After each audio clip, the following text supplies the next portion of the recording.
lead us again tonight? I made a few show notes. I can, or you can, either way. Sure, I'll let you go again, Pat. All right. This is number 54, right? Episode 54. 54. I'm going to roll in few commercials here, and then after the theme song, you can take over. So we will start with this. This episode of the Fallout Feed is brought to you by Game Talk and viewers like you.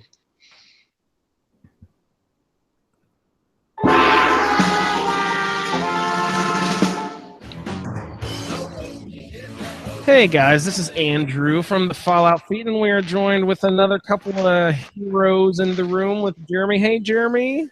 Hey, Andrew. And Victor. Hey, what's up? Howdy, howdy. And Colin. Hi, Colin. Hey, guys. Hey, we just got done recording the most super secret episode of the Fallout Feed that has ever been recorded with a special super secret game show. Jeremy, can you tell us a little bit about what happened on this game show? Lots of fun, lots of Fallout, lots of everything. Jeremy, get ready here. You'll be going first quick on your think. Remember, you have 5 seconds to name 3 items in the category that I state. I will start the timer after I end saying the category. Should have drank. That was a good time. Victor, did you have any favorite moments or anything? Do you have anything to say about our games that we just threw out real quick? I think it was when we massacred 700 feral ghouls. I think that was really cool. Yeah, that was one of my favorite parts. That's a good highlight awesome. to go over. Awesome. And never go against a Sicilian when life is on the line.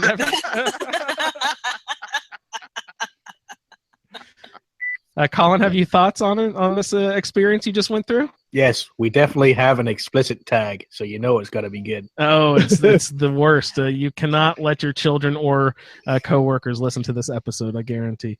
But what we've done here... You just won't be a good one. Oh, no, and you might be fired, or... on your job. Children's Services might come take your children away. Good job. Damn it. Nope, that's 3. Good job. Yeah, well, I wanted 8. So what we've done here is we've got a special episode, everyone, and for minimum of $1. A minimum of $1. Yeah, feel free to donate $10 or $100 for the special episode. That'd be wonderful and a very heartfelt gesture.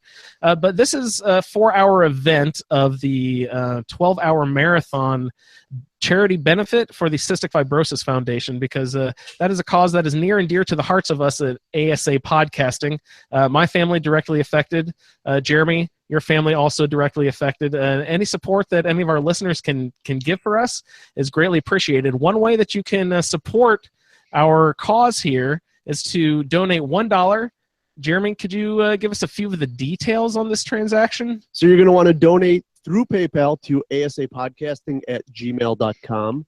And you're going to want to make sure you use the friends and family option that will limit any PayPal fees. So if you do $1 to asapodcasting@gmail.com on PayPal, then that will clear you through. Just write in the comment section. There's a little comment box. Just please write Fallout Feed number 50 or Fallout Feed special game show episode or something like that. And for $1 or any amount that you feel like donating, that'd be greatly appreciated. And we will send you off a link, and you can download this special episode of Fallout Feed number 50, and it's worth it. Colin and Victor, what do you guys think? Any last words here?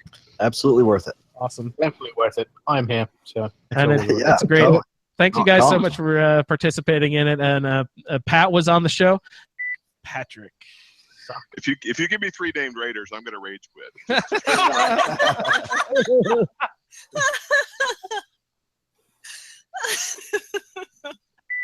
Kara was also on the show. That's there's quite all right. Faction, and then there's that faction, and then there's the other one over there. That one I joined them all, you know? Yeah, and those whatsy-whoosies in the back. My brain is misfiring all over the place. And it was good times had by all. Steve, Fred, George, Sam, Chuck, all of those guys, you know. And then we would have gotten so many messages. The Ghoul Gang. There's no real name. There's no real character. So I encourage you, please, $1 to asapodcasting@gmail.com over on the PayPal. and that will take you there all the way. And it's a wonderful cause, and we thank everyone deeply so much for the help and the participation in our little community. Thanks so much, everyone. Thanks, guys. Hello. Hello? Hello. Hello? Moses, can you say thank you so much to everyone for helping out with the ASA Podcasting Marathon Cystic Fibrosis charity event? We couldn't do it without you. Thank you guys so much. Say hello, buddy. Hello. Hello? Whoa, whoa, whoa, whoa, whoa, whoa, whoa, whoa. Yeah, buddy, good job. Say thank you so much, everybody. Bye-bye. Bye-bye. Thank you.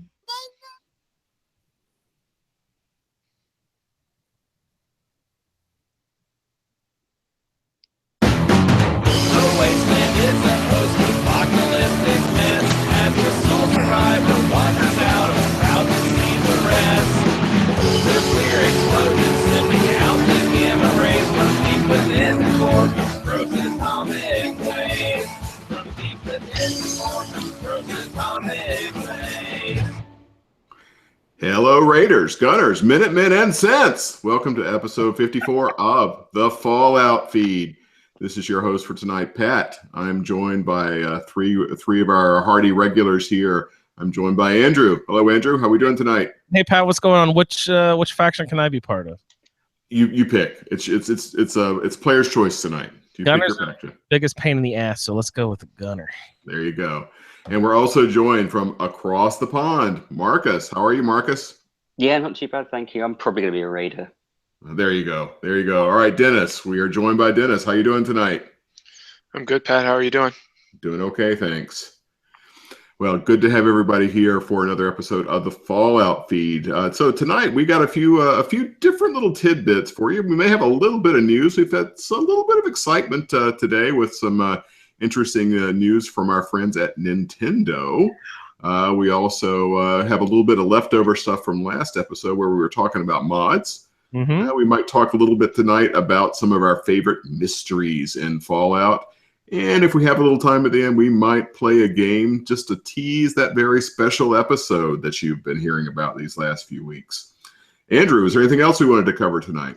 Oh, just, we're going to plug the hell out of our special episode 50. Of course, that will be released the Wednesday before the marathon. Let's see. Marathon? What are you talking about? I haven't heard a thing about this. Just so happens that on October 29th from 10 a.m. to 10 p.m., ASA Podcasting will be hosting a marathon benefit to raise funds for the Cystic Fibrosis Foundation, because we have a couple of people here involved with ASA Podcasting who are directly affected by the condition of cystic fibrosis. So we'd like to do our part to try to do our best that we can to raise some funds to maybe help those people live a more normal life, and a longer life expectancy is really what we're out for, and ultimately to make CF stand for Cure Found. So please help us do that with the ASA Podcasting 12-hour marathon on October 29th. There's all sorts of information there at asapodcasting.com, and I'll be playing tons of promos, so you'll be beaten over the head with it. That's right. That's right. Only one more week of this, guys, but it's all in aid of a very good cause. So thanks, Andrew, for that little promo there. So maybe we'll jump into some news. It's not exactly Fallout related, but I think I had the Facebook group and I think the Twitter community pretty excited today.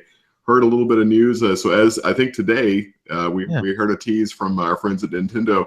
I don't know. Does anybody feel like I did take a quick look at the teaser articles. Anybody feel really up to speed on the Nintendo Switch? I want to give us a quick rundown of what Nintendo's putting out there for us.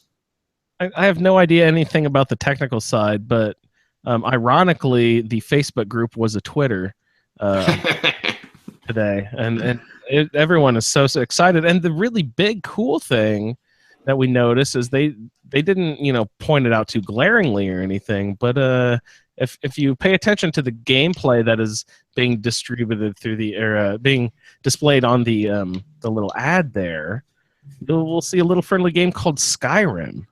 And what? And this new product is a portable / home gaming console like that. And then, ever alarm bells start going off and everyone said, oh my God, portable Skyrim. Finally, we've been drooling over this for years. And it's true. The one mobile game that I've always wanted on my, I don't know how it would work on a phone, but I just always wanted to have Skyrim in my pocket. Yeah, And this will give us the opportunity, and I am very excited about that. it looks pretty sweet. Yeah, I took a look at the Pro. It looks like it's got a docking station affair, and it's like all these consoles they were pitching like, you can use it for an entertainment center or whatever. But I think basically this group is, if you can take Skyrim on the road with you, that's really all we're looking for. It sounds like. It sort of has, like, they're playing off the Wii U a little bit in that they have the portable sort of tablet system as the controller, and there are two thin controllers on the side that I assume if you hit some sort of latch or release, they slide off, and you can use each of the little controllers. You can either attach them to sort of a normal looking old style controller, or if you turn them sideways, they can be used as like little controllers each. So 2 people can use one controller. So if you have 2 controllers, 4 people can play stuff like Mario Kart or whatever. So they actually double as double controllers. You can hold them in each hand or give one to your buddy and turn them sideways, and then they act as, old style, like basically old Nintendo controllers, just with the D-pad A and B. You know what I mean? Or BA. Nice. Why did they make that backwards? Did you guys ever know that? Why it was BA, not AB? The Nintendo controller? Maybe they're trying to say badass. Or in Japanese, don't you read right to left? So maybe it's natural for them. Yeah, there you go. I never even thought about it. Call that. No, I have no idea. So Dennis or Marcus, you guys Nintendo people? I used to have one back in the day, but I was never a big Nintendo player. No, I always played on my friend's Nintendo. I never had one myself. No, my wife is a big time Nintendo player. I've had to buy Wii U's and GameCubes and all this ridiculousness because she's always been big time Mario and Yoshi fan. Nice. But nice. Mario is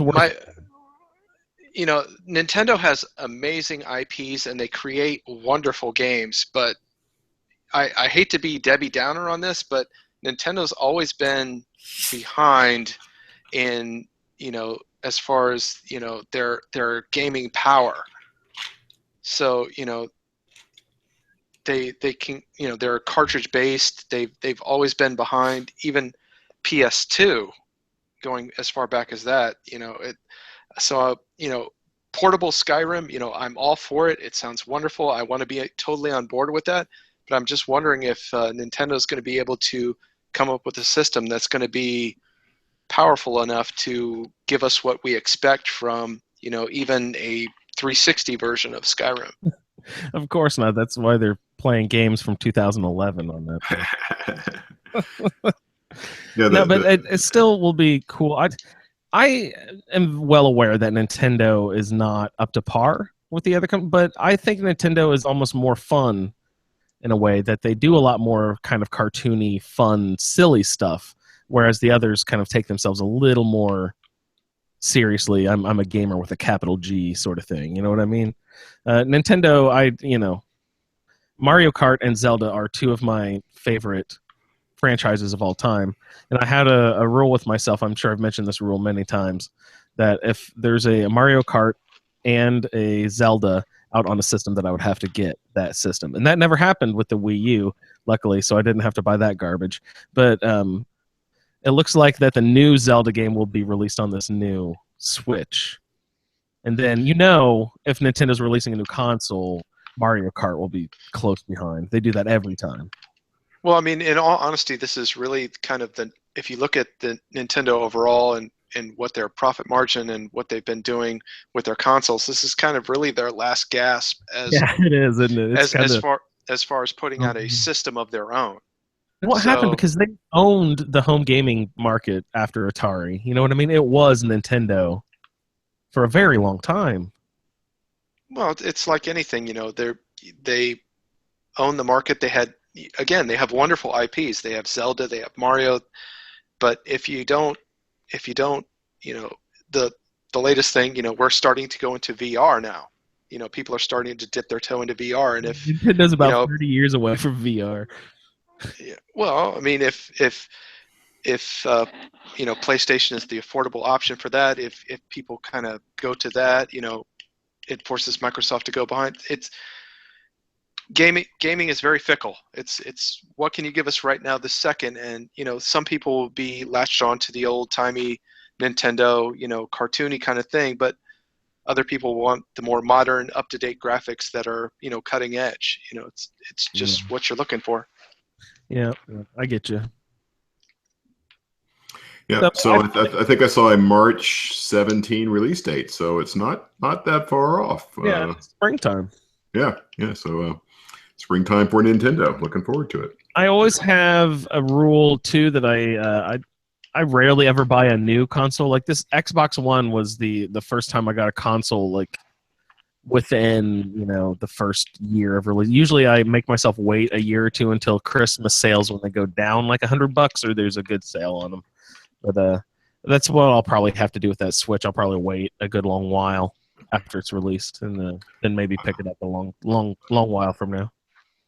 Yeah, I bought my Xbox One within a month of Fallout 4 being announced, so that was the trigger for me. Nice. Honestly, the only reason I bought an Xbox One is because mods didn't come to PS4. But they sort of. Sort of, kind of, with the handicap if you want to drive in the special lane. Giant asterisk. Yeah, so maybe somebody can unbox because Skyrim SE is supposed to ship with PS4 mods, right? Oh, that's nice. I maybe not ship, but I thought if I remember the post right, they're going to come to Skyrim first before they come to Fallout 4. So when I load Skyrim on its release day, will they have a mod system already installed and ready to go like it is in Fallout 4 now? Like they don't have to do any updating or anything? This is ready to go? That was my impression. What, Dennis, do you know? Well, from what I've seen, and Victor covered this in the Facebook group, that a lot of the longtime mod authors from Fallout and from Skyrim have been, Bethesda's already released the addition to them so they could start working on things, so that it wouldn't be just a blank screen where it said mods, and when you click on it, there's nothing there. There will actually be a few things at launch available to you. So yeah, it looks about that. Yeah, you may not get Frostfall or Skyrim or any of the massive mods at launch, but there should be enough to whet your palate to keep you going. That is, if assuming on launch when everybody's trying to log into Bethesda Net and it doesn't crash the entire server. Yeah. That little small section of Maryland is going to catch fire that day. Yeah, absolutely. Or Montreal, because I think it was Montreal that was working. Nice. Yeah, it was Bethesda Montreal that did the update for Skyrim, because all the boys in Maryland were busy working on their 2 new launch titles for the future. The space Skyrim. I don't know. Space, whatever. Well, who wants anything done in space? Boo, space. Come on. Either deep underwater or up in space. Come on, those are the next 2 frontiers, right? Speaking of mods, guys, Pat, wait, did you have more business to get through with? No, that was it. That was the news. Unless anybody else has news, I think we were some other announcement today too. Wasn't there some other business that kind of got pushed aside by the Nintendo announcement? Was there something? There was. I think Michael had posted again about Skyrim mods on. The size of the mod space was announced too. Yeah, it was 5 gigs on Xbox One and 1 gig on PS4, which I think was for Skyrim. So I don't know if we know the answers for PS4 for Fallout 4 yet. That was my immediate thought was, 5 gigs for Skyrim for Xbox One. Does that mean that eventually my Fallout 4 mod window will be widened a little bit?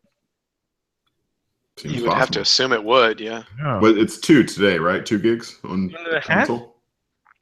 I don't remember. It's 2 right now, yes. Yeah.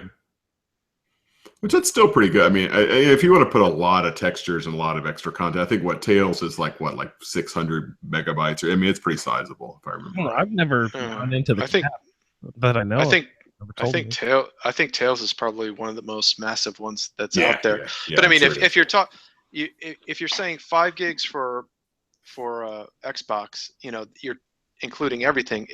And 1 gig or whatever for PlayStation. If you're not getting any new assets, then that's more than enough for the PlayStation folks because they're not really doing much with it. You can put a lot of scripting in 1 gigabyte. Yeah. Yeah, so I think that was the other, which in the other day probably would have been big news all by itself. But I think it was definitely taken over by the Switch talk, and I'm sure Jeremy will touch on some of this on his game talk as well because he's our everything else news guy. So I'm sure that'll be showing up on his show as well. He's better at collecting news than I am. I'm always like, huh, what happened? Yeah. Jeremy's all about it. I'm sure he'll be on top of this. It was also overshadowed by Andrew's birthday. Happy birthday, Andrew. Oh, yeah, that's right. Happy belated. Yeah. It's my 37th, so I'd like to say snoogans to everyone out there. Snooch to the booch, Andrew. Snooch to the mooch, guys. Yeah, boochies. So we did have some more mod chat. Last week we kind of got full up on ourselves. Yeah, we go a little off the rails. But yeah, we were talking mods last week, and we've, of course, mentioned them again this week already, but we still have a few more messages and emails and stuff. But did we just want to just real quickly give a real quick refresher? What are a couple of your favorite mods go around the room? I like, is it called Man's Best Friend, where you get dog meat plus a follower, and I like the Conquest mod, where you can build settlements anywhere. What do you like, Pat? Yeah, so for me, I'm having fun with Tails. I've got it loaded right now because I've shared before. I like to kind of go through an unmodded survival, and I've now switched over to a couple modded characters, one on console, one on laptop, and got Tails going on both of those, and definitely beginning to run into some of those just sort of random little characters. I mean, there's the brand new locations that. The mod author 3D NPC has Chris Takahashi has brought into that mod. There's a lot of people. I'm going to have to break down and actually probably try some of the followers because I think several of the new NPCs are followers. Although I haven't figured out, a couple of them are only if they're sort of stuck in a conversation loop. They're not really talking to me, so I haven't figured out if I'm not doing something right or if that one line of dialogue is all they've got. So hearing Kyle Brandon, sort of describe a lot of the followers, I'd like to try, especially the synth. Wasn't there a synth follower? There's a synth in the railroad, and I believe she can be turned into a follower. And I'm actually playing railroad on one of these characters, so I will probably see if I can pick her. See what's going on with her. Yeah. Nice, cool. And that one also, and this is a very, very minor spoilage because she basically starts talking about this stuff unprompted. You know how the characters they say shit when you're walking around location. The stuff she says is it sounds like she remembers pre-war days, but I think she's got a synth name. She's like R404 or something. Yeah. So I'm not sure what's going on with it. She's going to be exploring for sure. That's an interesting story. Cool. Yeah. Hey. So what about you, Dennis? You got a favorite mod or two that we haven't talked about? Well, something I really wanted to mention was something that Gopher mentioned in his mod rollout. He does a weekly mod, and it was his mod Vault 38. It was salvageable beacons, and it does this thing where you build. If you loot a whole bunch of stuff in an area, and then you are over encumbered, and then you just dump everything into like a dresser. It allows you to build this little beacon, and you can go back to your settlements and your people. Yeah, that is the best thing I've ever heard ever. Say the name of that very slowly again. It's called Salvage Beacon. Ooh, slower. I don't know that I really want to right now. Salvage Beacon. You know how many just random fucking boxes I have out in the Commonwealth? Yeah. How much random crap I have that I could just collect, but I have no idea where those things I've left them. Oh man, that was so fucking useful. The hours I've spent sorting my junk by weight so I can find the one piece of junk that I can afford to drop. Oh god. No, but I mean, it's a mod made by a gentleman called King Gath, KingGath, and it actually makes settlements useful because you can set up a little beacon that tells your settler, hey, come here, pick up all this crap that I've got in this dresser. Oh man, that's the best part. You can send someone else. Yeah, so if you're somewhere, but it also is based on the amount of time. So say you're all the way in the south end of the map, but you have somebody in Sanctuary. Well, if you send somebody from Sanctuary and they have to go all that way, it's going to take a long time to get that stuff all the way there and all the way back. Now, they won't die, but if you have a settler close to, the southern end of the map, they can get this stuff quicker. And that's really what settlement building should have been.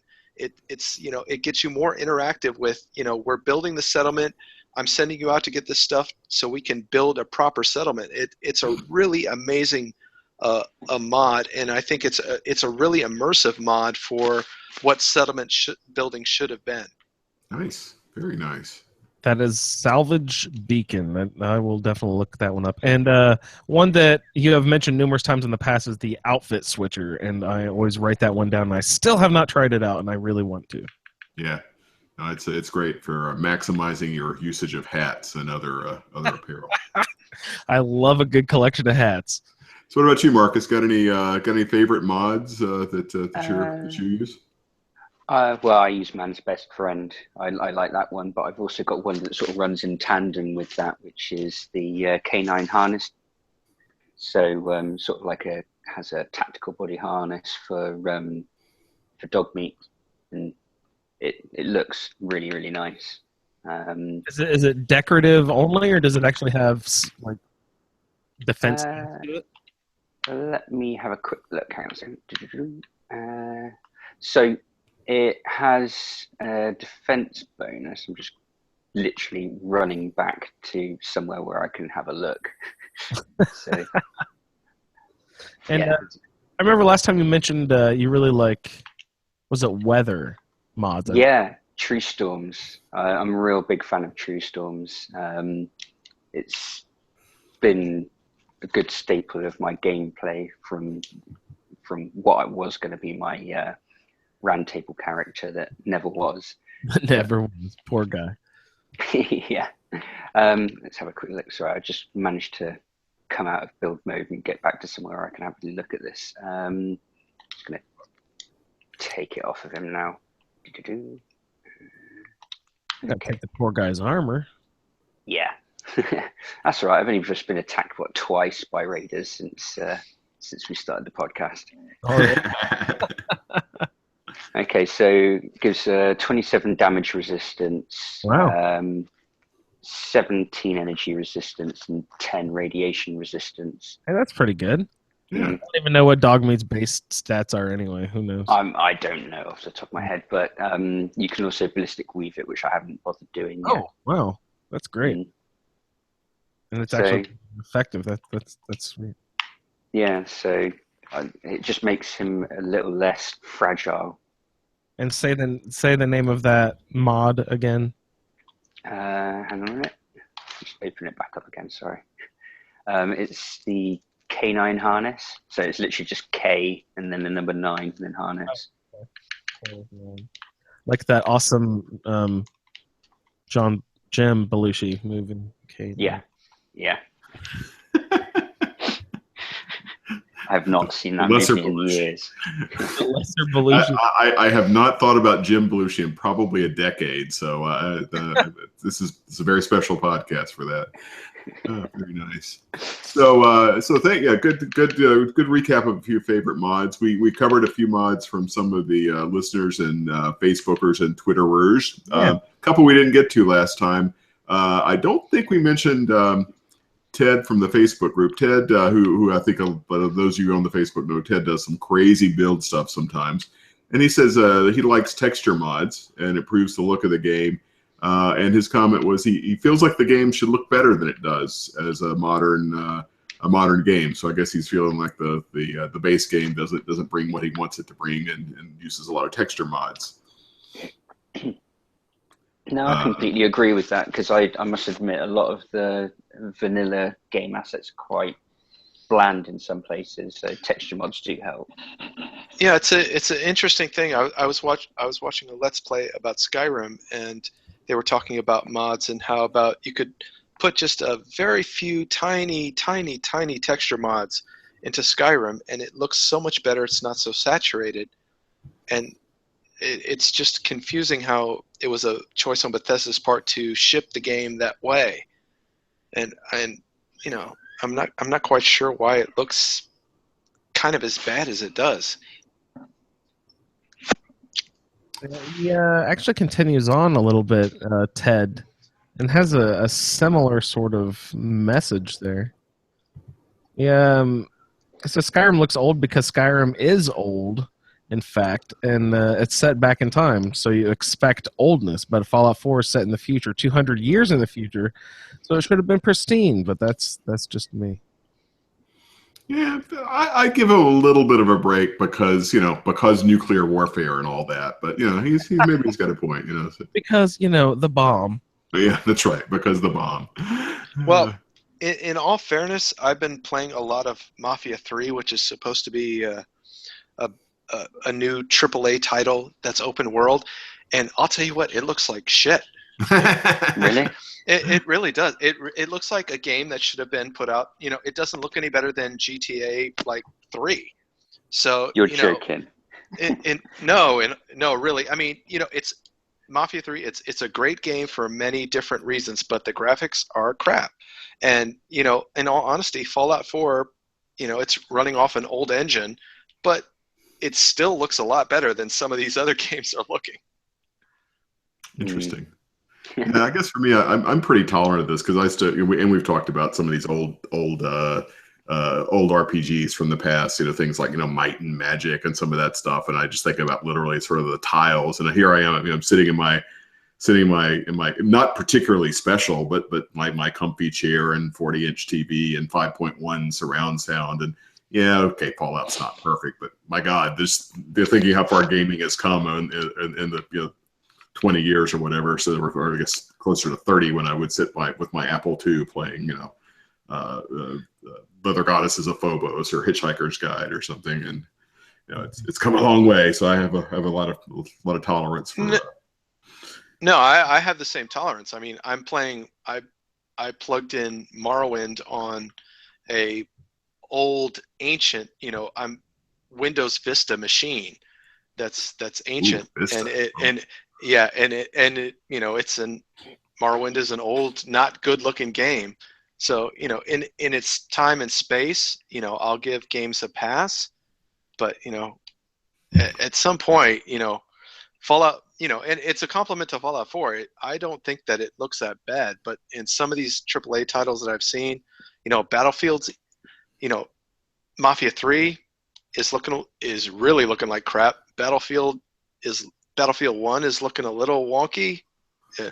So, Bethesda is not doing horribly on the graphics front, but they could make a little bit better decisions. Yeah. I have to admit that I thought that Fallout 4 might look a little better when I first popped it in. I don't think it looks bad by any stretch of the imagination. It looks wonderful, but I just thought that maybe it would look a little more lifelike or something. You know what I mean? But I don't want to go down that road. I don't want to complain about graphics because I fucking love it. So no, but in all honesty, that's in Bethesda's defense. What they've done is they've got a modding community. So people are doing that. So we have a modding community. They opened up the GEC. They've let people get under the hood and said, okay, well, if you want to make it look better, here's your option to do that. Mm-hmm. There's how many other games are doing that? And I was thinking about this the other day. It's like there's a lot of games, for the PC, many games are modded, Just Cause, what have you. But not games are being modded for the console. But Bethesda's let console players get under the hood and let them mod their games to improve them. How many other console games are doing that? nobody but Bethesda, as far as I know. Attaboy, Bethesda. We also heard from Colin. We love you, Colin. Thank you for replying to us. Colin says that he installed 3 mods, a textures mod. He couldn't see any difference, so he uninstalled it. iHUD did not work properly. He uninstalled it.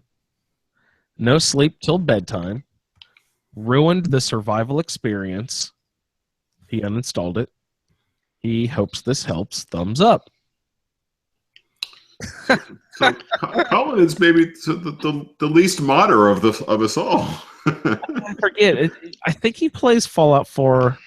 He got an Xbox One, I know, but I think he was playing on PC. Maybe he's playing on Xbox One now. Do you guys remember? I don't remember. I don't. I definitely know that he plays his Skyrim on PC. I don't know if he's playing his Fallout. I think he can go back and forth. Yeah. I no sleep till nap time is, big time. It allows you to, save wherever you want to, as opposed to sleep. And I can understand how that would be a big bone of contention for true survival playthrough people, true immersive people. It's one of those things where if you have the time and you really want to be immersive with it, okay, you can just save when you sleep. But I think it's really silly, and it just depends on what. Colin's a real big role, from what I've heard, not that I know, but from what I've seen, he's a big role player, and he follows a certain set of rules for his characters, and that fits with what he does. But as far as people playing survival that are just kind of are playing it more on the gamey side, it's no sleep till nap time. I think is really is a good mod. Oh, that is awesome. Just by the way, you're referring to Colin, the genius role player who invented such characters as Gunvar Oakenmaster and Jonaria Arcvalen. So he does know his shit when it comes to playing that role. I would never presume to correct him because he would just tell me to fuck off, and he's well within his right to do that. Good at that. Okay. So we do have one more email, Pat. Wasn't there one? Yes, from Victor. Victor says, I'd have to vote for one of the first mods I sought out for Fallout 4, spring cleaning. We've heard this opinion from Victor before. He loves the spring cleaning mod. It may also fit in the other category since I don't think it uses any external assets. Good point. External assets being a reference to, I assume, the PlayStation 4 mods capability. Yeah. So I think, as a matter of fact, spring cleaning is all about removing Bethesda's in-game assets. So I guess that probably would be almost by definition the most desirable of all PS4 mods. Yeah, but I don't know that would work because you think it's just removing assets. I think there's a problem because the way that it's scripted. I'm not 100% sure that will work. Oh. Well, he continues on. Spring cleaning simply makes every little bit of rubble and debris collectible. When I first started playing Fallout 4, I wanted to be able to make the houses and sanctuary as neat as possible and to clean up the streets. I hated the way it was impossible to make the place look anything other than shabby. People don't live that way on average. Spring cleaning solved my issues. I clean floors and clean streets, V. Hey, thanks a lot, Victor, for chiming in. That's awesome. We always love hearing from Victor. Yeah, we got also got a couple Twitter feedbacks on mods. Hey, just real quick, Pat. He says that it makes all of this stuff collectible, the debris collectible. Does it actually make it useful then? Does it turn into junk that you could turn into stuff, or is it just inventory as garbage or something? I only played with it once. My recollection is it lets you scrap. Dennis, do you remember, or Marcus? I'm thinking it lets you scrap like the piles of leaves and junk, and maybe it does turn it into useful junk. Yeah, it does turn it into useful junk as well. Yeah. Doubly nice. Yeah. Yeah, so just a couple small Twitter. So She Wendy from Twitter, who has pinged us a couple times there. She's he or she, I'm not sure which. So has added us a couple times, and the comment from last week on the mods was here's the quote. So funny, I read that as who's your favorite mod? Hang on just a second, Pat. My Audacity is crashing here. Oh no! Weird. I don't know what's happening here. Weird. Sorry. Not your days today, is it, Andrew? Yeah. Oh no! It may have crashed. We may have lost all of that stuff, guys. Oh no! Holy shit! Oh no! Radio edit. When Andrew curses, you know you're fucked. It came up with a crash recovery. Thank God. Some projects will not say probably less than time. Fortunately, the following projects can be automatically recovered. Yay! Great for technology. Recover projects. All right, let me see how far we're in. See when it crashed. I'm gonna play it back just a second. You're gonna hear yourselves back just a second here, guys. Again, this is the second week in a row the YouTube guys get some weird special show that the podcast probably will not hear. Here's the quote. So funny, I read that as who's your favorite mod? Hang on just a second, Pat. All right, so actually, we got everything. Here's the quote. So funny, I read that as. You want to start from here's the quote? Yeah. All right. Hang on. Ready? I'll count you down. All right. Hang on.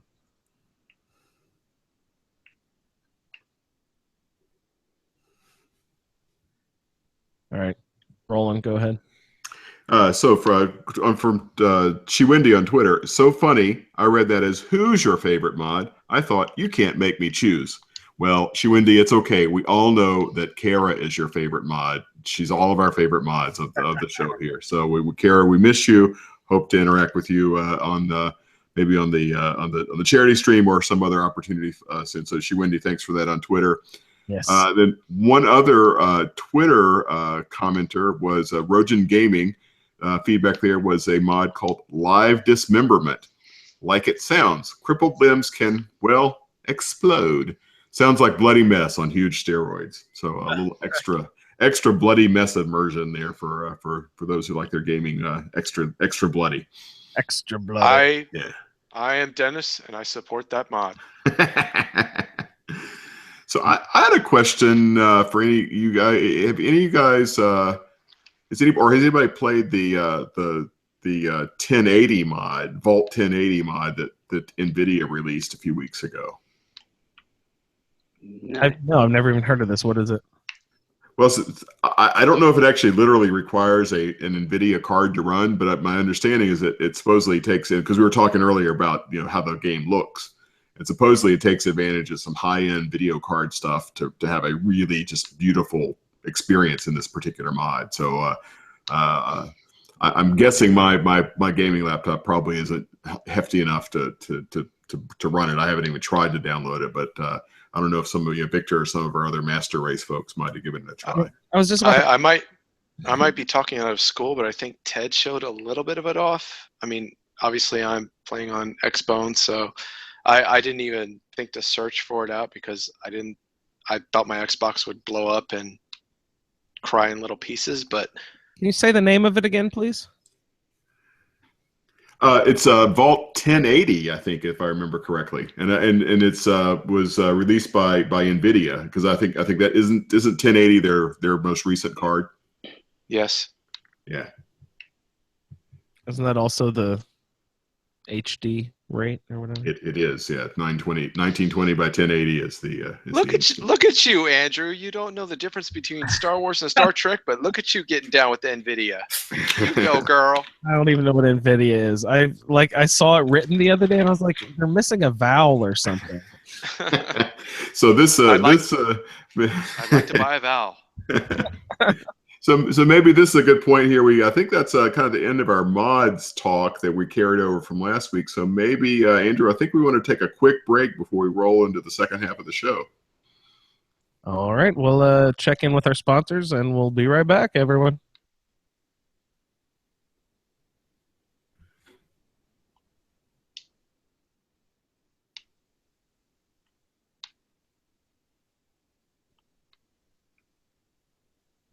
The fuck is it not playing? Damn sponsors. They're so unreliable. No, the updated drive, it's being weird. All right, let me see. It played earlier. Thanks to everyone's generosity, we were able to donate $580 to the Cystic Fibrosis Foundation at cff.org during our 2015 live event. Hi, everyone. It's Andrew from the Fallout Feed, the Fallout, and the Skyrim Roundtables. On October 29th, 2016, we'll be doing a live streaming and podcasting event to raise money for the Cystic Fibrosis Foundation at cff.org. We will be raffling off several different packages of Fallout, Skyrim, and other special items acquired at this year's San Diego Comic-Con. For every $10 US or equivalent, you'll get a chance in the drawing. You can donate through PayPal to asapodcasting@gmail.com. Every penny raised goes directly to the Cystic Fibrosis Foundation at cff.org. The raffle items and shipping will be paid for with private funds. When donating, please use the friends and family option on PayPal to limit any fees. Also, just attach a message indicating you would like to be entered into the drawing for the special items. We will be doing a drawing on the weekend of November 5th on YouTube. The live stream on October 29th will begin at 10 a.m. Eastern and will go for a 12-hour marathon of podcasting fun. You can find our broadcast live on YouTube, or the audio can be found on mixler.com/ASA podcasting. Again, that's Mixler, MIXLR.com/ASA podcasting. And we're back. I think, I hope everyone will join us for that marathon. It'll be a very good time. We had, like I said in the commercial, we raised like over $500 last year. Hopefully we'll be able to put a dent in that, even maybe double it this year. So everyone please join us, and we'll have a great time. It should be wonderful. Look forward to having a lot of you guys join us. And if you missed any of those links, just go to asapodcasting.com, and there you will find a link to all the ASA podcasting shows, as well as a link for the 12-hour charity stream, and it's got all those YouTube and Mixer links right there for you, as well as the Amazon link for ASA podcasting. Use that Amazon link if you're shopping on Amazon. You don't pay anything extra. A few pennies go ASA podcasting's way, and all it goes to offset podcasting expenses, and everything over and above that is used as a donation to cff.org, Cystic Fibrosis Foundation. And also on that website, you will find our brand spanking new Fallout Roundtable stats generator. If you click on the Fallout feed icon, scroll down past the schedule, and you will then find the stats generator link there. Pat Which has a spanking new front to it now. And you so it's updated and everything now. I haven't actually. It is sweet looking. I was playing around with it myself, and it was actually working just fine on my phone and on my iPad. It's tablet friendly. So we're very wonderful job, Marcus. Thank you for that contribution to the community. Yeah, no problem. I was hoping it was going to work with everything as best it could. I'm pretty sure my employer hates you, Marcus, because I've been playing on that thing over and over and over.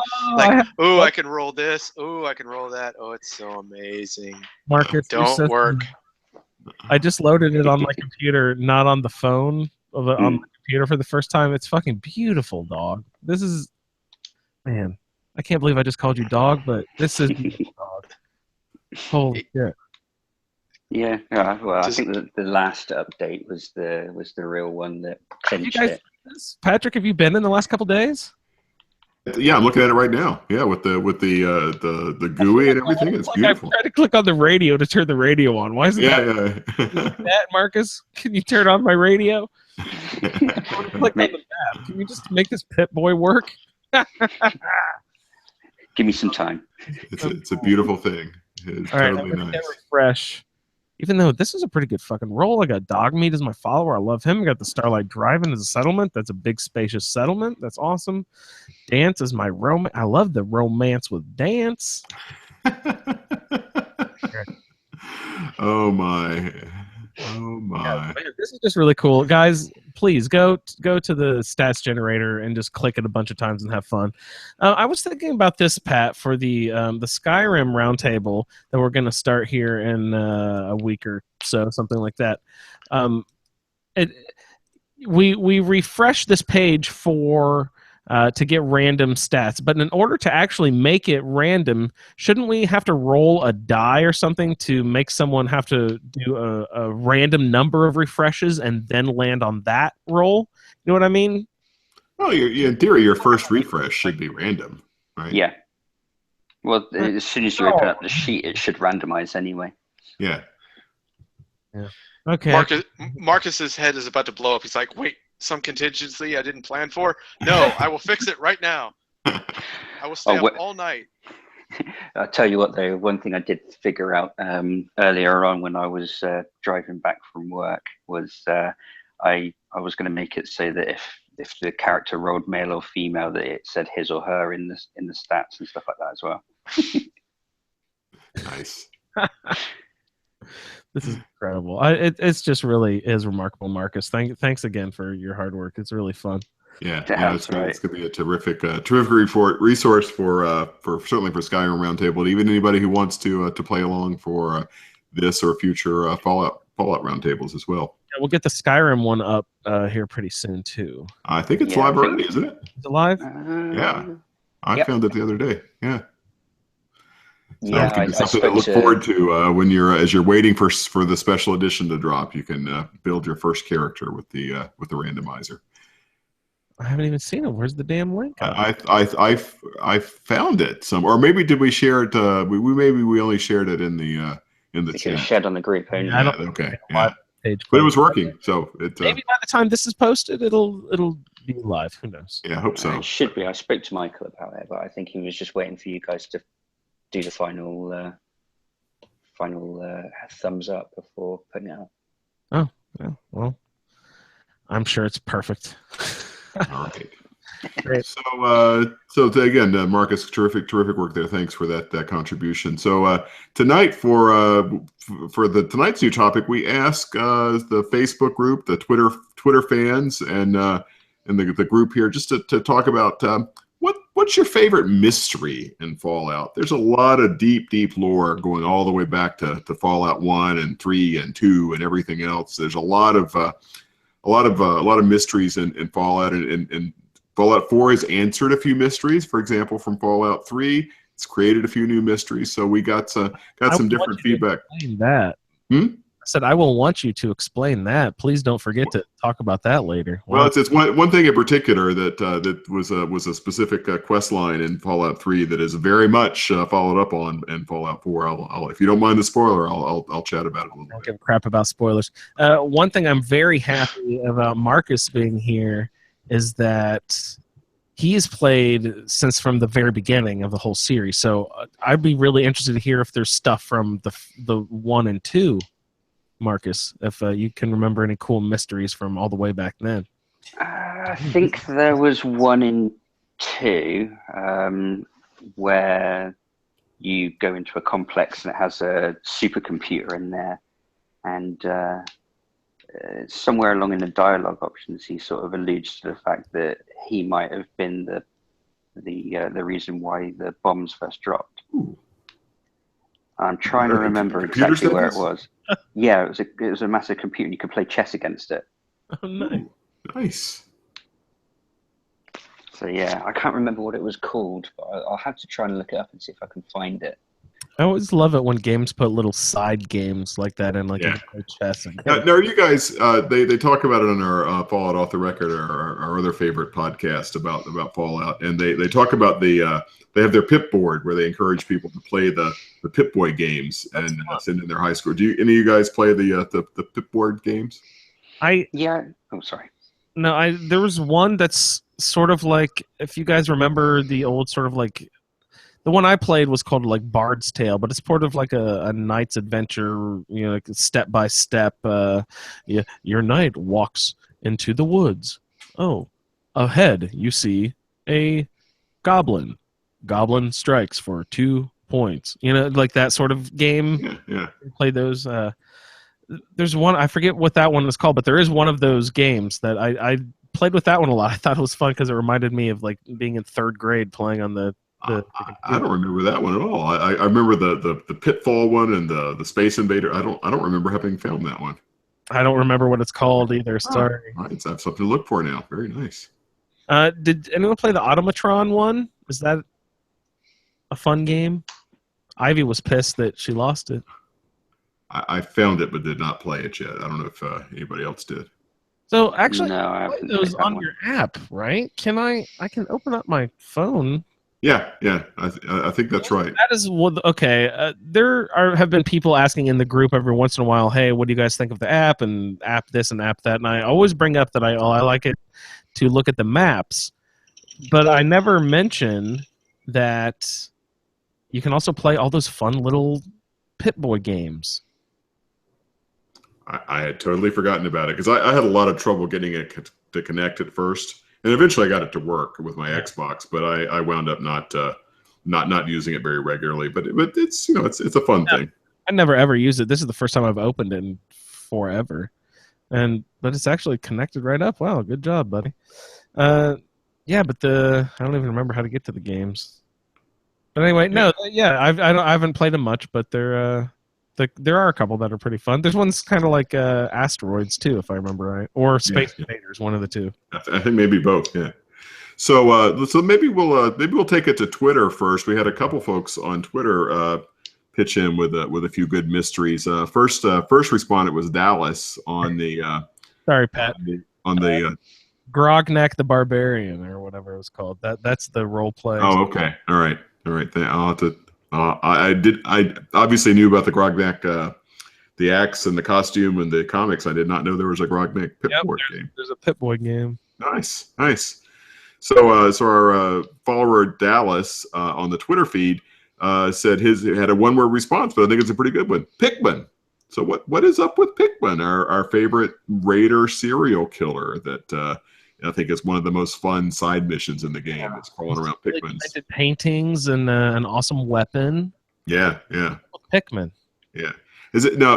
I don't know of Pikmin. Of course, he seems like a Boston guy. I don't know of any lore. I don't know that there's anything he's particularly related to, but other than just kind of general creepy serial killer. But I think it's a pretty good choice of an interesting mystery. Any reference to Pikmin ever, Marcus, in anything? Not that I'm aware of. There's a couple characters that are in multiple games, right?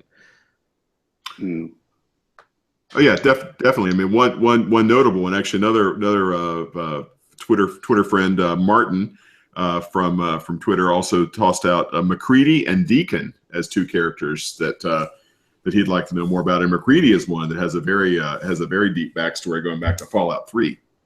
Yeah, get into that. The only thing I know about it is that he maybe used to be the mayor of a kid town. That's right. There's a kid town called Little Lamplight that you run into in Fallout 3, and there's a couple missions associated with it. You run into McCready as like a 10 or 12-year-old kid. You talk to the kids there. Of course they're kids, right? It's a Bethesda game, so you can't hurt them. You can interact with them. They have different personalities. There's McCready the mayor. I forget some of the other ones, but there's several named kids. You can get the Wazer rifle in Little Lamplight in Fallout 3. Oh man, does it do something cute? No, it's just a nice laser pistol. It's a very good laser, one of the better laser weapons in Fallout 3. So no, it's a Little Lamplight I don't think it has anything to do with sort of the main quest line, but it's a really good side quest. And of course, when you fully get max affinity with McCready in Fallout 4, he gives you a pretty good amount of his backstory, talking about how he grew up there. And Little Lamplight, if I remember right, I think when the kids turned 16, they had to leave. They were you could visit Little Lamplight as an adult as the lone wanderer, but you no adults could live there in Little Lamplight. And in all honesty, the best part of Little Lamplight in Fallout 3 was that you could sell children into slavery. So, if you were really angling to have a bad, evil player in Fallout 4 and you just couldn't satisfy yourself, go back and play Fallout 3 and sell children into slavery. There you go. Yeah. Andrew, you got to play these games, man. You got to play 3 in New Vegas. I've got 2 copies of 3. I've got a physical copy and my all right, Xbox One. Fire one of those suckers up. I think you'll have a good time. With the digital copy too. I've got 2 copies. Yeah. So that was a brief. It's probably not as nearly in depth as we could go on McCready, but Deacon. Not in previous games, correct? But he is sort of like a changeling type character. Yeah, and Deacon. Did you know anything about him? Did you look anything up, or? I didn't, because that's what I'm not super spoiler averse, but for things like the companion, I actually kind of enjoy playing those out. So I have not. What about you guys, Marcus or Dennis? Have you guys ever 100%ed Deacon and sort of gotten all of his full backstory? Because you never know with him because he's a complete liar. No, I haven't actually bothered to go through that yet, to be honest. No, I've gone all the way through with Deacon, but he is a liar, and he does kind of shift his story a lot. So even if you get the full story from him, and even the game's almost a year old, November now? I'm still not going to spoil it for anybody. He kind of shifts and switches, so you never really get 100% on what he's coming from. Yeah. And Pat, you told me in the past that he has a little tent perched up above Sanctuary to keep an eye on you from very early in the game. There's a YouTube video that I found pretty early in my playing of Fallout 4 of Deacon there, and I think we talked about here on the cast that if you see him in Good Neighbor, actually you see him 2 places in Good Neighbor. You see him as just a drifter hanging around Cleo's shop. You also will see him in the memory den in one of the memory pods, and he's just sitting there. That time he won't interact with you. When he's a drifter, he'll talk to you, but he'll say about 2 or 3 lines of dialogue. Then he'll stop responding. You can see him in Diamond City as a guard. And the tent, you don't actually catch him. But if you go explore, there's a little tent overlooking Sanctuary, and it's got some paraphernalia that are some, I forget the specific items, but it's got some things that sort of make you think it's associated with the railroad. And so I think the clear indication, I don't think you literally catch him, but to me it's a clear indication that he's up there spying on you while you're coming out of the vault. And because of his association with the railroad, it automatically makes me assume, with the weird changeling thing that's going on, that he has to be a synth, right? So that's part of the stuff he lies. And I actually literally don't remember if you find out for sure. Because he talks about being a synth, and he talks about like his reset code and all this other crap. But then I think some of it's bullshit. I forget like what's true and what's not with him. It's just a weirdo human. Or maybe a synth. I literally don't remember. Dennis, I don't know if you remember, or if the listeners want, they obviously it's lots of information available on the wiki page if people want to go look it up for themselves. They should write us an email yelling at us about how little we know, and then telling us the correct answer, and then we'll read it on next week's show. Happy to do that.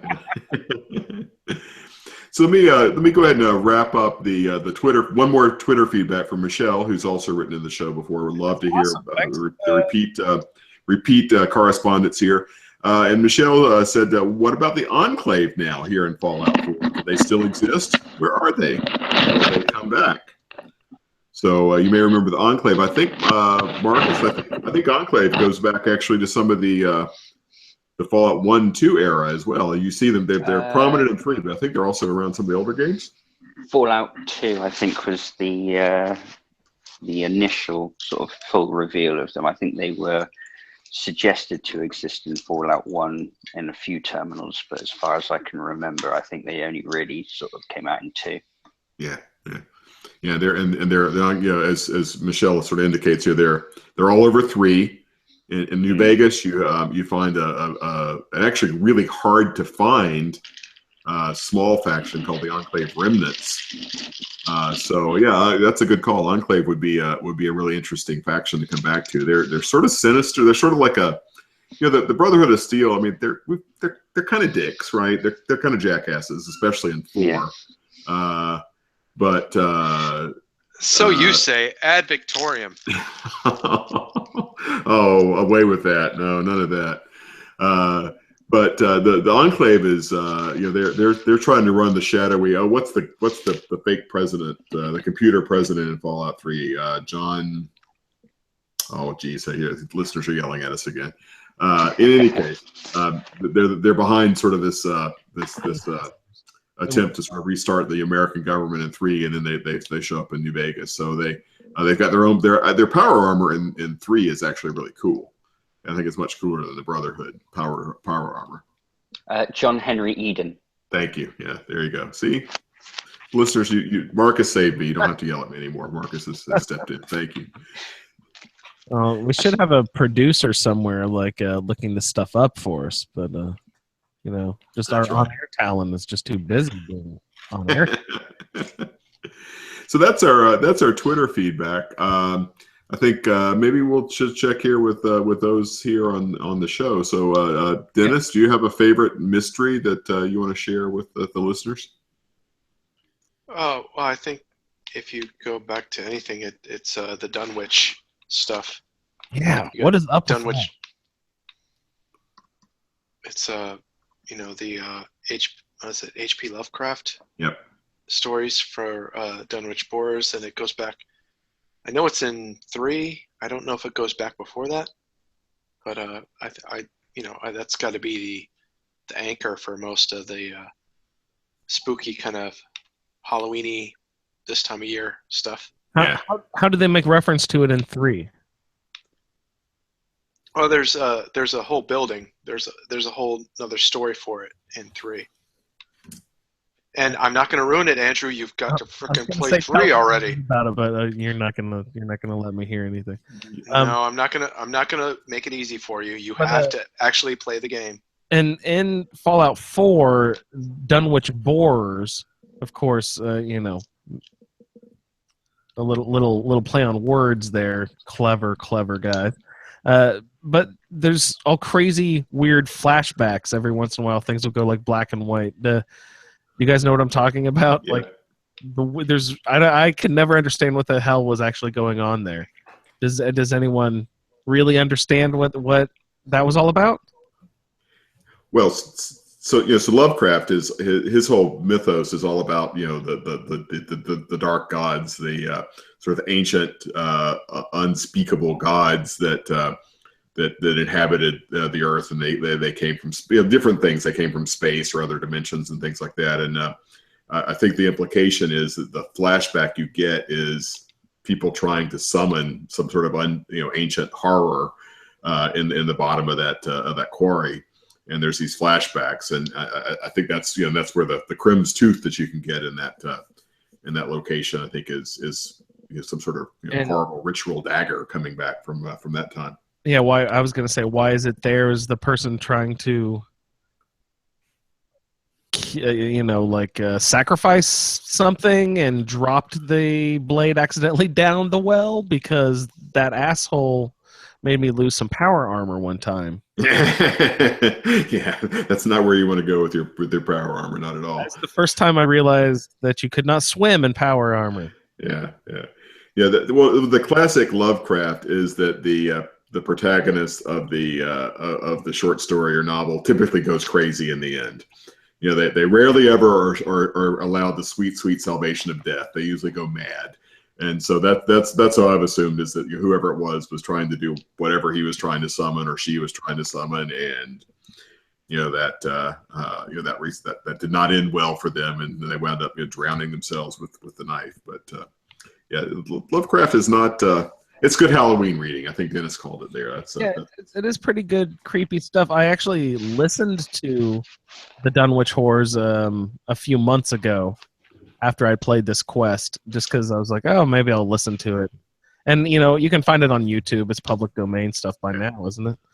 But and I listened to it, and it's really kind of creepy. I wouldn't say terrifyingly scary or anything, but it does have a really rich description of how disgusting and horrible the beast is. It's really fun. Check it out if you guys haven't. Yeah, and there's other things. There's a lot of extensions. The Lovecraft mythos is very deep and rich. It cuts through a lot of popular culture, comics, fantasy novels. So it's if you enjoy that at all, there's a lot of places you can take that in modern fantasy and horror literature. So a good call there. Did you have a favorite mystery anywhere, Pat? Well, so mine is a little more mundane. It's like, how does the damn workbench actually do its thing? What's going on there? Because I think you play a game like this, and some of the stuff is representational, right? You feel like, okay, I'm doing a thing here that sort of represents what I'm doing in real life, like walking across Boston. You don't really do that in 15 minutes or whatever, but the workbench, like, what is it representing? Like, how does it take a car and turn it into a house? Or whatever, and it's obviously, again, maybe it's something you just have to suspend the disbelief and not think about it at all. But I've tried to think, is there any? The only thing I can think of, it doesn't seem to fit with the technology of the Fallout universe is like nanobots that kind of go in and break stuff down and rebuild it. But they clearly don't seem to have nanotechnology. I mean, they don't even have microchips. You're venturing into dangerous territory, Patrick. You need to be not asking this question. The answer to this question is obviously because video games. That's right. I should just give it up. And it's a time to step away from the joystick. I thought no, but that is interesting. That never even crossed my mind, because it's just one of those things that you're presented with in the game. This is how it works, and this is what you do, and this is. I never thought, wow, what is actually occurring inside of this thing? So I'm an old hard sci-fi reader from way back, like space novels and things like that, where the classic sci-fi stuff like Isaac Asimov or Ray Bradbury, where they actually did rocket physics that actually worked.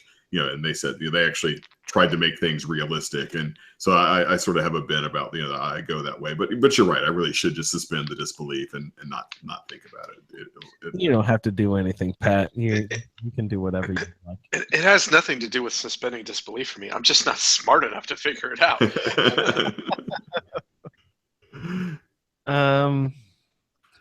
So mystery wise, what did I say, Pat? Something about the 1940s. Yeah, you had quite a few, Andrew. Yeah, the 40s split. Yeah, but in the Fallout reality versus our reality. Yeah, what happened? How did that happen? Did the bomb? It didn't create, because no bomb happened in 1940. The bomb was in 2080, whatever. 2077. Yeah. Yeah.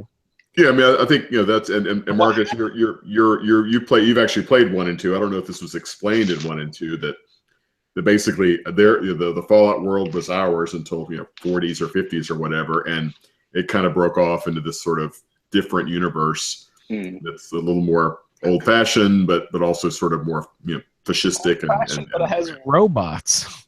Yeah, right. Different. I think it was the whole sort of evolution of the atomic age, but in that sort of era, sort of instead of using more fossilized fuels and stuff like that, it's just sort of pushed towards the atomic age. I think it's more of the vision that they had. Because do you ever remember seeing any of the old videos of what the 1940s people thought the future was going to be like? That's the sort of the embodiment of how it all shows in the games. Yeah, that is one of my favorite art styles. Is what people thought the future was going to look like in 1952. It's hilarious. I love that stuff. It is so great. Yeah, well, what's really... Go ahead, Dennis. Go ahead. You know what's really amazing is that people that have played, actually like Marcus, that have played Fallout 1 and 2, they're treated like, I don't know, like the Greybeards from Skyrim, where like, you have all the knowledge, You are teach up us on what high. we are missing. Yeah. And Marcus may not, you know, God bless him, he may be talking totally out of his ass, like, oh, this happened. We'll be like, yes, absolutely. Sure. I leave to know nothing. I just try and remember what I can from my childhood of playing it. Oh, you've actually grown up with this game. That is incredible. Yeah. Nice. Just accept it, Marcus. You're a graybeard. He's our graybeard. If I had enough hair, then yes. It's all gone. Oh, someone also mentioned the connection between maybe Tamriel and Fallout. That was Mark from the Facebook group. Yeah, so I have to step away from this one because I got nothing on the Tamriel. But there's a special herb grown in, is it on the Pridwin, maybe down in the belly of the Pridwin? Are there special plants or something grown there? I believe. And it looks, when you go like to the second deck, when you get like I can't remember what her name is. There's a research scientist that's looking for like blood samples, and there's also a bunch of flowers that look like Nirnroot from Skyrim. yeah. So there's something that looks similar. It doesn't even look that similar, but it looks kind of similar to Nirnroot. So everyone, I've heard that theory that, oh, that's proof. Same universe. Personally, I just think it was Bethesda being lazy with assets. Yeah. Mine in a folder, right? Yeah. Yeah. Here's my crazy theory about that, and I don't actually believe this, but here's my crazy theory. Of course, the two worlds are connected dummies, and that's why the 1940s time split happened, is because from the Tamriel side, someone opened up a fucking Elder Scroll dummies, which cause a time rift. That's what they do. So, of course, Tamriel and Fallout are in the same fucking world because the Elder Scroll caused the 1940s weird time split. And people who say, oh, but there were two moons in Tamriel and there's only one moon in this world. Well, what about their asteroid field that is there? That could have been the thing that was in between Mars and Jupiter, and that thing blew up, and that's now our asteroid field, but that was the second body that you were seeing in the sky. That is my... You know what there you go. You know what the worst job in the world is? Trying to host the Skyrim roundtable. That's got to be tough, man. I would never want to do that job. Hey, somebody's got to do it, right? So that whole connection. All right. So, spoiler alert here. If you have intent of watching Battlestar Galactica, the reboot, and haven't watched it, and don't want to know the spoiler, then turn off the show for a couple minutes. Are you doing with John Travolta? No, the reboot, not the original Battlestar. You're doing a BSG spoiler alert in the middle. But it's actually really relevant to this whole Tamriel Fallout universe linkage, because the big reveal at the very end of the 5-season arc of Battlestar Galactica is the Galactica people are our ancestors because they wind up on Earth.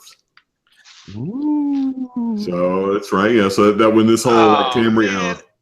I was one episode away from getting. Sorry, Thanks. Dennis. I've ruined it for you. Sorry. La Raville Magnifico. But anyway, that's it's kind of, I think it was a little bit inspired by the Star Wars long ago in a galaxy far, far away, and that's basically what the Battlestar people actually were. They sort of like, oh, they became us. Good job, Pat. Star Wars spoilers. Yeah. Wait, I don't think it's a spoiler if it's the first thing you see on the screen in episode 4. Wait. I haven't seen it yet. Damn it.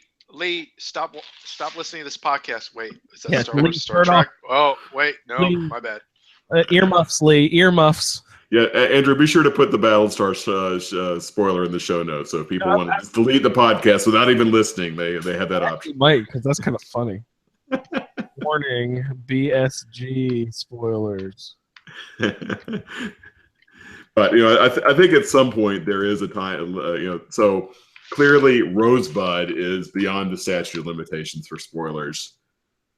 I would say BSG is, but others maybe not. It's only like 76 years, Pat. That's not enough. The statute of limitations is not expired on that. I've actually had buddies who have told me that I would love Battlestar Galactica. So I think it is actually a genuinely terrific show. I think you would. I enjoyed it. I very much enjoyed it. Yeah. Awesome. So well worth the time. Do we have other mysteries? Those were the ones we got. Yeah. So long anyway, but I still kind of wanted to play a game if we had time. I don't know what else we had on the queue. That was it. I think I prepped a couple of games. If we want to do a couple just to because they are kind of fun, and if we want to tease the special episode, I could do a couple quick on your thinks if we just want to give that a try. Yeah, so one of the main components of the actual only main component of the Fallout feed number 50 special marathon promotion cystic fibrosis episode was that it was a game show and we played games the whole time. And it was super fun. And so I encourage everyone to please toss us a minimum of $1 to asapodcasting@gmail.com on PayPal to get this special episode, and just write FF50 in the comment box so you'll get the Fallout Feed 50 episode. But yeah, we had tons of fun, and so these games are just a really good time, and we spent the whole episode, and there was just a lot of good interaction, a lot of good time. So go ahead and check out that episode. But just as a little bit of a teaser, we will play. What did you want to do, Damashek, or did you want to do quick on the Well, if we want to make it quick, we could do. I've got a Damashek for leftover that we didn't use last time. If I can just find it. Oh, did you find your list? Yeah. So, actually, we could do these as Damashek, and maybe it'll be a little quick. It'll be a little quicker. And actually, I realized I didn't come prepared. I don't have a 5-second timer, so that's probably the Damashek would be better. I do have a 5-second timer if you need, but let's just do a Damashek. I got a couple. A couple of these things that I did for Quick on Your Think actually do fine as Damashek as well. That's the great thing is the categories kind of are interchangeable sometimes. Yeah. So here, now I got a fun one that's going to be hard as hell, but I think it may be fun. It's not that long. Can I just shoot in here, Marcus? I'll give you 10 pounds sterling if you can tell me what a Damashek is right now, because I have no idea what these guys are fucking talking about. I have no idea. That was the game. No, so that was the game we played, Dennis, on the special episode. We did one last time. It's basically so I'll give a category of thing in Fallout, and if we were doing this for a competition, we'd keep score, but we won't worry about that. And we'll just go in order. So I'll say your name. We did settlements, for example. Okay, what are the 30 settlements found in Fallout 4? We did that on the game show episode, and Andrew just went around and we took turns naming them, and eventually we were getting pretty sketchy toward the end of well, it's the one and the place and the corner by the thing, and Andrew was giving it to us. But so you just go in order and try to name. You could give me some vague description of it. I was rewarding points at the end, but yeah. So, for example, just to give you an example, we'll do an easy one just to test it out. Name the 4 major factions in Fallout 4. Andrew, what's the first one? I'll say the Institute. Dennis, the second one. The hippies. Also known as the railroad, right? The railroad. Yeah. Marcus, the other. Brotherhood of Steel. The Brotherhood of Steel, and then Andrew, take us home with the last faction. The Minutemen. You got it. So that one's obviously a little bit trivial, but there's some others here that let me see here. This one, I think we can do this one. I will throw out. I think we could do this one. I'll throw out the unique ones because those are probably a little crazy. Yeah. Let us try to name all of the rifles in Fallout 4. Now, I'm not talking about the unique ones. I'm talking about just the generic rifles that can be found in Fallout 4. And it looks like we have 1, 2, 3, 4, 5, 6, 7, 8. We have 10. There are 10 rifles that can be found in Fallout 4, including the DLCs. So, Andrew, can you name one of the rifles? I will. I'll start with combat rifle. Combat rifle. That is one. Dennis. Hunters. Hunting rifle. Yeah. See, when we're not picky about name, it does not need to be exact. Marcus, can you pick us up with another rifle? My favorite, the Gauss rifle. Ah, good call. Good call. Andrew. Assault. Assault rifle. Yes, that's right. Dennis. I fucking hate rifles. I'm out. I'm out. I never used rifles. Okay, that's okay. Marcus, you got another rifle? Combat. Did we already get that? Already did combat. I think there's the. It's the one that looks like the AK-47. Yep. Is it? Do they call it the handmade rifle or something like that? Handmade rifle. That is a good call. That I never knew the name of that until I actually was looking up here because I just thought it the one that uses 7.62 ammo. But handmade rifle is the proper name. Well done, Andrew. 7.62. Does that mean it was from Nuka World? Yep. Handmade rifle is the Nuka World. Yes, it's something I haven't gone to yet, but I've heard a lot of people chatting about it, saying it's probably one of the better ones. Yeah, no, I like it. It's I was using it with my main character in Nuka World. It's pretty fun. I never found a legendary, but it's even not legendary, it was pretty good. Is ammo plentiful of the 7.62? Yeah, no problem. Not in Nuka World. You can't. I don't think you can find it in the regular Commonwealth, but you get plenty of it in Nuka World, and you vendors, etc. I was gonna say vendors out in the Commonwealth wouldn't even have. I don't think so. Really? I don't think so. I like that too much. All right. So we got one. We got half the rifles. Andrew, you got another one. One of them is your favorite. Is one of your favorites anyway. This is not my favorite by any means, but I'm gonna come at you with a sniper.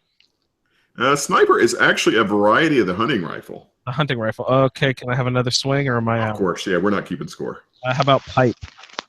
Pipe was in a separate category on the wiki page. So, it's a fair answer, but you're out. You're out, Andrew. You're done. No. We're in this for the love of the game. Those were the two that I had on deck, so I'm. What you think about your roundtable character, Andrew? What do you mean, the kiloton? And that is the generic version of that is the. I thought that was a combat rifle. It's not a combat rifle. No. It's a specially modded combat rifle. Radium rifle. Oh, the radium rifle. Radium rifle is the generic. It looks like a combat rifle. It's just got got that dish thing on the end. The weird cone. Yeah, it's like you should pick up the Dish Network with that. Yeah, it's for watching Netflix out in the middle of the wasteland. Now, there's one that's pretty easy. The other three of them are frankly pretty damn hard. There's one that I think you guys probably will get if you think about it. Okay. Spray and pray is the special. Are we going free for all now? Are we? Yeah, spray and pray is the special version of what? SMG. Yep, submachine gun. Yeah. Hey. Oh, a submachine gun counts as a rifle? Apparently so. Yeah, it's basically anything ballistic is either a pistol or a rifle. Right? I heard that since shotguns are not technically. How does it work? Well, actually, shotguns may be different. You could be right because shotguns are not on this list. Like they are enhanced by the rifleman perk, which doesn't make sense in my. Well, there's no special shot. I mean, there's shotgun surgeon from New Vegas. There's nothing special for shotguns. Should be a shotgun perk. Yeah.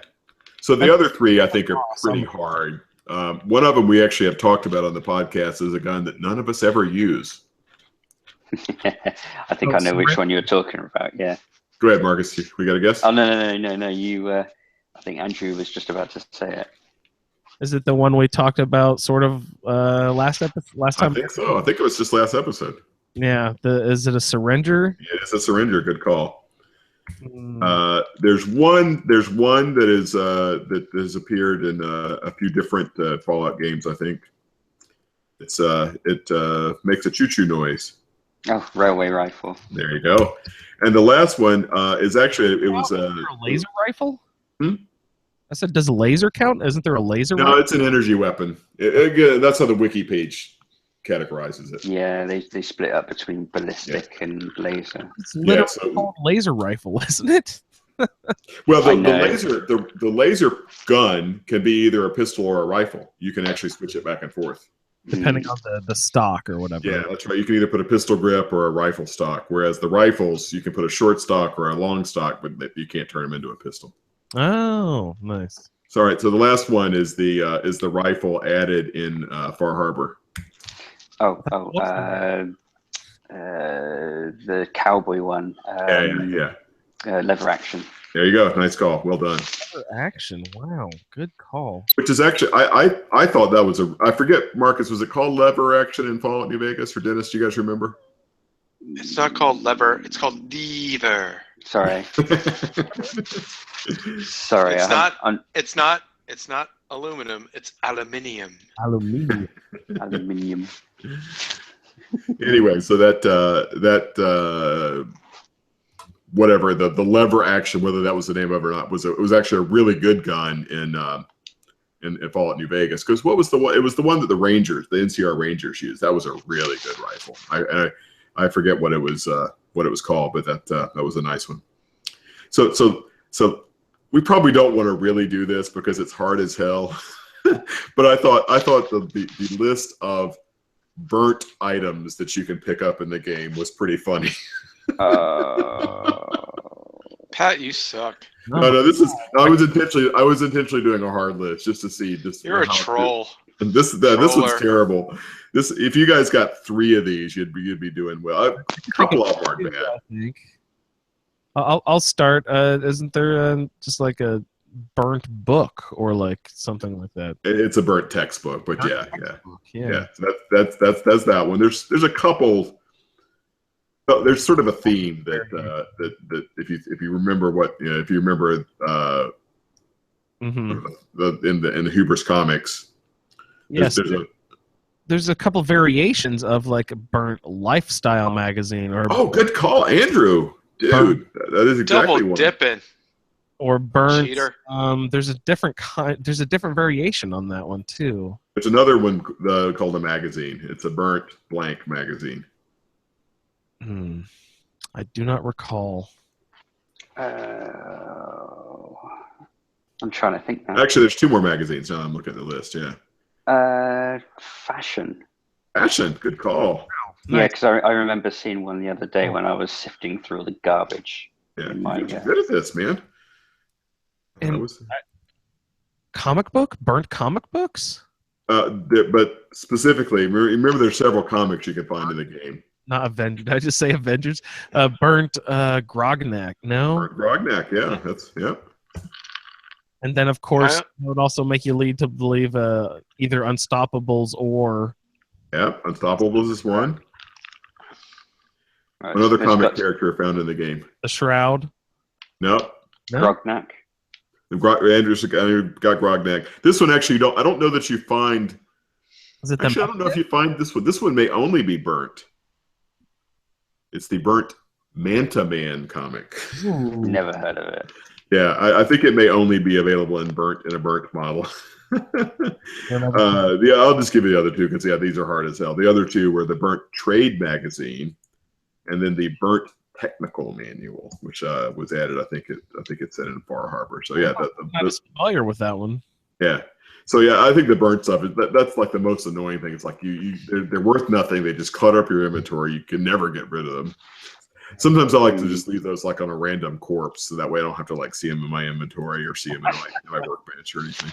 I always like to try to leave weird things on corpses so that if some other NPC were to wander by and search this corpse and like start to try to feel sorry about oh wait, look at their inventory. This fucking weirdo. They deserve to be dead. Like a brochure for your boy farm. Yes, we'll leave the boy farm brochures on all the places. Oh my! Well, that was anyway. We listeners, you'll find if you have any enjoyment at all of the little game show, you'll find a good couple of hours of that in the special edition of the Fallout Feed, episode 50, which we hope you all send your $1 pre-war to asapodcasting@gmail.com. Please use the friends and family link so that the friends and family option, so there's no fees taken out of that. Your contribution will go to cff.org, and you'll get the link to the Fallout Feed episode 50. So, Andrew, I think we are probably pretty close to time here. We're getting it's probably about time for Andrew for Marcus to go to work there on the other in England. In the morning. Yeah, it's almost 5 o'clock. Yeah. It's getting late here on the East Coast. We probably maybe want to wrap it up. Any final words from anyone here before we wrap up the show for this evening? I've got nothing other than please join us for the 12-hour marathon. We're going to have a great time. Every show on the network is represented for a chunk of time, and we're going to have Twitch going live at the same time, live stream on YouTube, Mixler audio stream. We're going to be all over the place, so please join us. And we're going to have a good time, and it's for a good cause. Yep. Dennis, anything from you? The only reason I'm tuning into the charity podcast is to watch Pat stream Skyrim. Thank you. Oh, yeah, I'm definitely in on that. I just got to get my microphone fixed again. So I'm going to unbox and do all that stuff. Oh, it's going to be so good. Yeah, and I'm looking forward to it. It's going to be a blast. So, what time are you starting, Pat? It's on the schedule. We, Andrew, are we going to publicize the schedule? I know we've been sort of working on that. Is that going to be made public so the folks who want to listen to a particular episode can join in? I think it is cemented down as it's going to be. So, probably by the time this podcast posts, I will try to coerce Michael into posting that. Yeah, it makes sense. Just a little bit behind the scenes for ASA folks. Michael is totally off the cuff, does things whenever he wants to do them, what he feels, and Andrew's trying to desperately cling to a schedule and get things pinned down. So that's the way it works, folks. Oh goodness! Don't spread our dirty laundry. Everywhere. So I'll be Skyrim unboxing at 2:00 Eastern on the ASA Podcasting Twitch channel. Nice. And we got a few other goodies on there. Lots of good lineup. So we will try to get that out. We'll try to get a link out so people can know when to tune in. And hopefully you'll be able to join for some of that and contribute to the good work being done for CFF.org. Maybe share a couple of links here. You can find our Facebook group at www.facebook.com/groups/A Skyrim Addict Podcast, or you can just search for A Skyrim Addict Podcast and the Fallout Feed, all one search term. You can also find us on Twitter at the Fallout Feed. You can find us by email at thefalloutfeed@gmail.com. asapodcasting.com is the website for all the ASA Podcasting family of shows. We appreciate everybody taking time to listen to us here. This has been Pat hosting episode 54 of the Fallout Feed. Thanks, everybody, for listening, and we will see you in the wasteland. See ya. See ya. See ya.